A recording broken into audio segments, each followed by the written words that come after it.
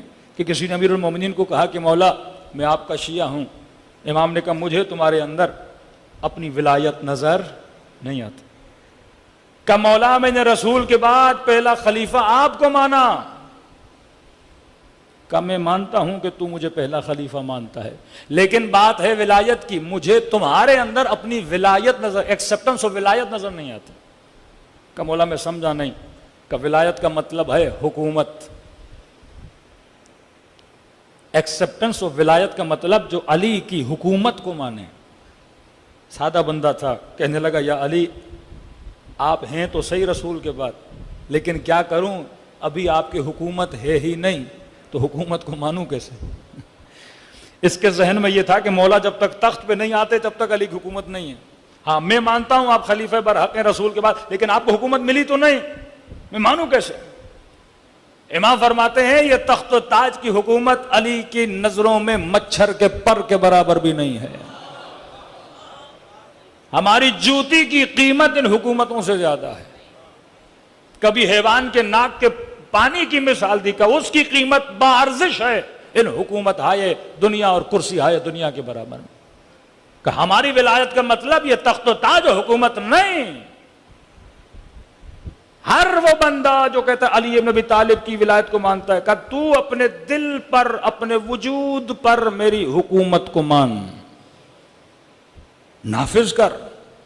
نفاذ حکومت امیر المؤمنین میرے بدن پر، نفاذ حکومت امیر المؤمنین میری آنکھوں پر، نفاذ حکومت امیر المؤمنین میری زبان پر، میرے کانوں پر، میری شکم پر. فرمایا تیرے دل پہ مجھے اپنی ولایت نظر نہیں آتی، شیطان کی ولایت نظر آتی ہے.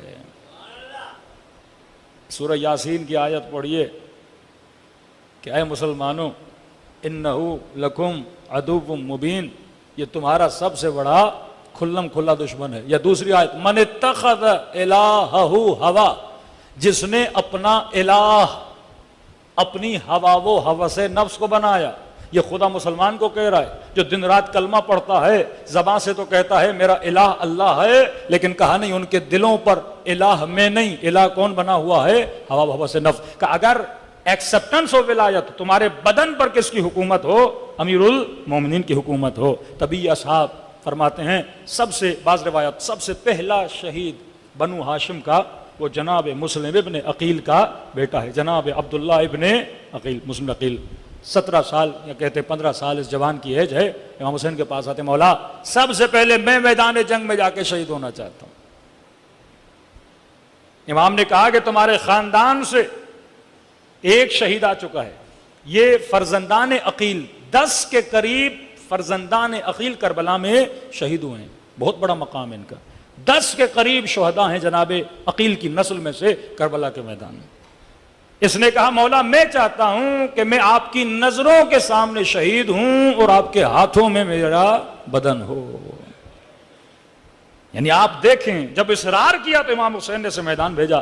روایت کے جملے حسین دیکھتے رہے اور یہ جوان لڑتا رہا. کہتے ہیں ایک تیر اس کی طرف آیا اور اس نے اس تیر کو ہاتھ سے روکنا چاہا لیکن تیر رکا نہیں. اس کا ہاتھ اور اس کی جبیں تیر نے اتنا زخم گہرا کیا کہ دونوں آپس میں مل گئے اور یہ زمین پہ گر پڑے اور امام حسین اس کے جنازے پر گئے. تو یہ وہ تھے جن کے وجود میں کمپلیٹلی ایکسپٹنس آف ولایت تھی. کل میں نے کسی مجلس میں ذکر کیا کہ آدھی رات کو امام حسین علیہ الصلوۃ والسلام جب ٹہلنے لگے اپنے خیام کے پیچھے تو جناب نافع ابن ہلال کہتے ہیں مجھے ایک سایہ نظر آیا. تو میں نے یہ سوچا شاید یہ کوئی دشمن نہ ہو کہ پیچھے سے حملہ کر دے، لہٰذا میں اس سایہ کے پیچھے گیا. جب آگے بڑھا تو مجھے پتا چلا یہ سایہ کسی اور کا نہیں، یہ میرے آقا امام حسین کا سایہ ہے.